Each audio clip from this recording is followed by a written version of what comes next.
ഏറെ ഞെട്ടലോട് കൂടിയാണല്ലേ നമ്മൾ ഓരോരുത്തരും ആ വാളയാറിലെ ആൾക്കൂട്ട കൊലപാതകത്തെക്കുറിച്ചുള്ള വാർത്ത അറിഞ്ഞത്. ഈ വിഷയത്തിൽ തന്നെ ഇപ്പോൾ നടുക്കുന്ന വിവരങ്ങൾ പുറത്തേക്ക് വരികയാണ്.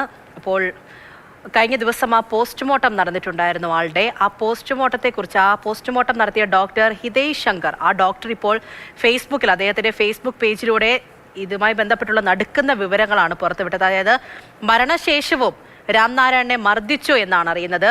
കാലിന്റെ ചെറുവിരൽ മുതൽ തലയോട്ടി വരെ തകർന്നു. വാരിയെല്ലുകളെല്ലാം തകർന്നിട്ടുണ്ട്. 10,000 മൃതദേഹങ്ങൾ ഇതുവരെ പോസ്റ്റ്മോർട്ടം ചെയ്തിട്ടുണ്ടെങ്കിലും ഇത്രയേറെ മർദ്ദനമേറ്റ മൃതദേഹം ആദ്യമായാണ് കാണുന്നത് എന്നുമാണ് ഡോക്ടർ ഈ ഫേസ്ബുക്ക് കുറിപ്പിലൂടെ വ്യക്തമാക്കുന്നത്. പാലക്കാട് നിന്നും ഗോകുൽ VS വിവരങ്ങളുമായി ചേരുന്നുണ്ട്. ഗോകുൽ, ഏറെ ഞെട്ടലോടുകൂടി കേട്ട വിവരമാണ്. ഇപ്പോൾ കഴിഞ്ഞ ദിവസം അതിൽ 5 പേരെയൊക്കെ അറസ്റ്റ് ചെയ്തിട്ടുണ്ടായിരുന്നു. കൂടുതൽ നടപടികളിലേക്ക് പോകുന്നതിനിടെയാണ് പോസ്റ്റ്മോർട്ടവുമായി ബന്ധപ്പെട്ട് ഏറെ ഞെട്ടിപ്പിക്കുന്ന വിവരങ്ങൾ ഇപ്പോൾ ആ ഡോക്ടർ തന്നെ പങ്കുവെക്കുന്നത്. അദ്ദേഹം പറയുന്നുണ്ട് ഇത്രയും നാളത്തെ ഈ ഒരു നടപടിക്കിടയിൽ ഇത്രത്തോളം മർദ്ദനമേറ്റ ഒരു മൃതദേഹം ആദ്യമായിട്ടാണ് കാണുന്നത് എന്നുള്ളതാണ്. അത്രത്തോളം ക്രൂരമായിരുന്നു എന്ന് നമുക്ക് ഉറപ്പിക്കാമല്ലോ.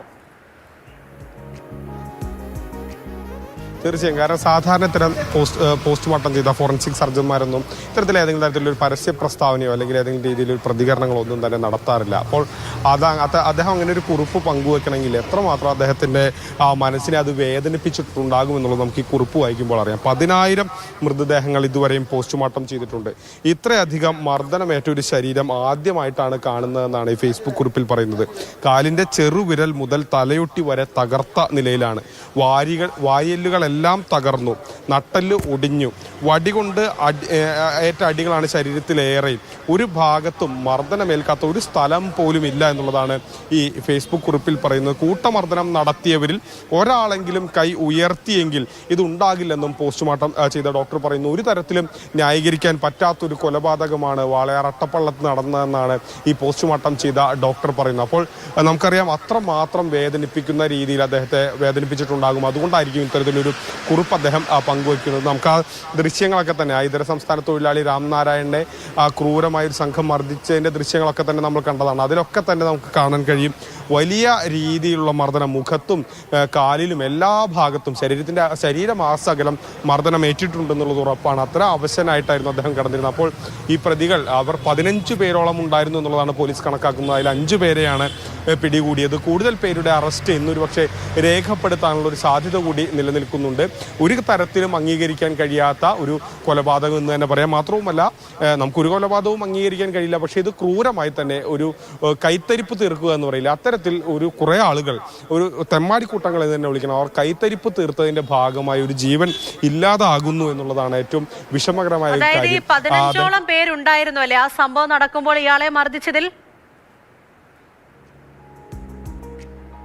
ഏകദേശം ഒരു കണക്കാണ്. അതൊരു പക്ഷേ ചില മാറ്റങ്ങളൊക്കെ വന്നേക്കാം. പക്ഷേ പോലീസ് പ്രാഥമികമായി കണക്കാക്കുന്നു, അതായത് ആ പ്രദേശത്തു നിന്നുള്ള ആളുകളുടെ മൊഴിയും വിവരങ്ങളുടെയൊക്കെ അടിസ്ഥാനത്തിൽ, പിന്നെ നമ്മൾ പങ്കുവയ്ക്കുന്ന ചില വീഡിയോ ദൃശ്യങ്ങളുടെയൊക്കെ ഉണ്ടല്ലോ, ആ വീഡിയോ ദൃശ്യങ്ങളുടെയൊക്കെ അടിസ്ഥാനത്തിലാണ് ഒരു 15 എന്നുള്ളൊരു കണക്കിലേക്ക് എത്തുന്നത്. ഒരു പക്ഷേ അതിൽ മാറ്റം വന്നേക്കാം. പക്ഷേ ഏകദേശം ഒരു 15 പേർ ഉണ്ടെന്നുള്ളതാണ് പോലീസ് കണക്കാക്കുന്നത്. അതിന് കൂടുതൽ പേരുടെ മൊഴി രേഖപ്പെടുത്തിയ അല്ലെങ്കിൽ കൂടുതൽ പേരിൽ നിന്ന് വിവരം ശേഖരിച്ചാൽ ചിലപ്പോൾ അത് കൂടാനോ കുറയാനോ സാധ്യതയുണ്ട്. കാരണം ഇതിൽ ചിലരൊക്കെ തന്നെ പിടിച്ചു മാറ്റാനൊക്കെ വന്നവരുണ്ടാകാം, അത്തരത്തിലുള്ള കാര്യങ്ങളൊക്കെ ഉണ്ടാകും. അപ്പോൾ അവരെയൊക്കെ ഒഴിവാക്കേണ്ടി വരും. അതല്ല, ചില ആളുകൾ ഈ ദൃശ്യങ്ങളിലൊന്നും പെടാത്ത ആളുകൾ ചിലർ മർദ്ദിച്ചിട്ടുണ്ടാകാം. അതൊക്കെ ചിലപ്പോൾ ഈ പ്രതികളുടെ മൊഴിയിൽ നിന്നൊക്കെ ആയിരിക്കും ലഭിക്കുക. അങ്ങനെയാണെങ്കിൽ അങ്ങനെയുള്ളവരെ ഈ പ്രതിപ്പട്ടികയിലൊക്കെ കൂട്ടിച്ചേർക്കേണ്ടി വരും. അങ്ങനെ വരുമ്പോൾ 15-ൽ ചെറിയ മാറ്റങ്ങൾ ഉണ്ടാകും. പക്ഷേ ഏകദേശം ഒരു 15 പേരോളം ഈ സംഭവത്തിൽ ഉൾപ്പെട്ടിട്ടുണ്ട് എന്നുള്ളതാണ് പോലീസ് പ്രാഥമികമായും കണക്കാക്കുന്നത്. ഏതായാലും ഈ വിഷയം എന്ന് പറയുന്നത് അതീവ ദുഃഖകരമായൊരു സംഭവമാണ്.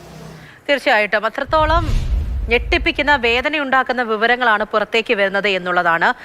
അപ്പോൾ ആ പോസ്റ്റ്മോർട്ടം നടത്തിയ കഴിഞ്ഞ ദിവസം തന്നെ പോസ്റ്റ്മോർട്ടം നടപടികൾ നടന്നിട്ടുണ്ടായിരുന്നു. ആ ഡോക്ടറാണ് ഇപ്പോൾ സോഷ്യൽ മീഡിയ പോസ്റ്റിലൂടെ ആ പോസ്റ്റ്മോർട്ടവുമായി ബന്ധപ്പെട്ട പല വിവരങ്ങളും മുന്നിലേക്ക് വെച്ചിരിക്കുന്നത്. അത്രത്തോളം ക്രൂരമായ മർദ്ദനമായിരുന്നു. അദ്ദേഹം തന്നെ പറയുന്നുണ്ട് ഇത്രത്തോളം മൃതദേഹങ്ങൾ പോസ്റ്റ്മോർട്ടം ചെയ്തതിൽ ഇതേപോലെ മർദ്ദനമേറ്റ ഒരു മൃതദേഹം അത് ഇങ്ങനെ പോസ്റ്റ്മോർട്ടം ചെയ്തിട്ടില്ല എന്നുള്ളതാണ്. അപ്പോൾ എത്രത്തോളം ക്രൂരമായിട്ടാണ് ആ സംഭവം നടന്നിരിക്കുന്നത് എന്ന് നമ്മൾക്ക് മനസ്സിലാവുന്നതേ ഉള്ളൂ. എന്ത് തന്നെ ആയാലും ഇപ്പോൾ ഒരു കുറ്റം ചെയ്ത ഒരാളാണെങ്കിലും കുറ്റാരോപിതനാണ് എന്നുണ്ടെങ്കിൽ ഒരു സംശയത്തിന്റെ പേരിലാണെങ്കിൽ പോലും ഒരാളുടെ ദേഹത്ത് കൈവെക്കാൻ വേണ്ടിയിട്ട് ഇവർക്കൊക്കെ ലൈസൻസ് കൊടുത്തത് ആരാണ് എന്നുള്ളതല്ലേ പ്രധാനപ്പെട്ട ചോദ്യം. 15ഓളം പേര് ഉണ്ടായിരുന്നു എന്നുള്ള രീതിയിലേക്കാണ് കാര്യങ്ങൾ പോകുന്നത്. എന്ത് തന്നെ ആയാലും പോലീസിനെ അറിയിക്കാമായിരുന്നു, നിയമ നടപടികളിലേക്കൊക്കെ പോകാമായിരുന്നു. അതൊന്നും ചെയ്യാതെ ഒരാളുടെ മരണത്തിലേക്ക് നയിച്ചിരിക്കുന്നു എന്ന് പറയുന്നത് ഗുരുതരമായ ഒരു കാര്യം തന്നെയാണ്. നിയമ നടപടികളൊക്കെ മുന്നിലേക്ക് പോവുകയാണ്. ഗോകുൽ VS ആണ് കാര്യങ്ങൾ പറഞ്ഞത്.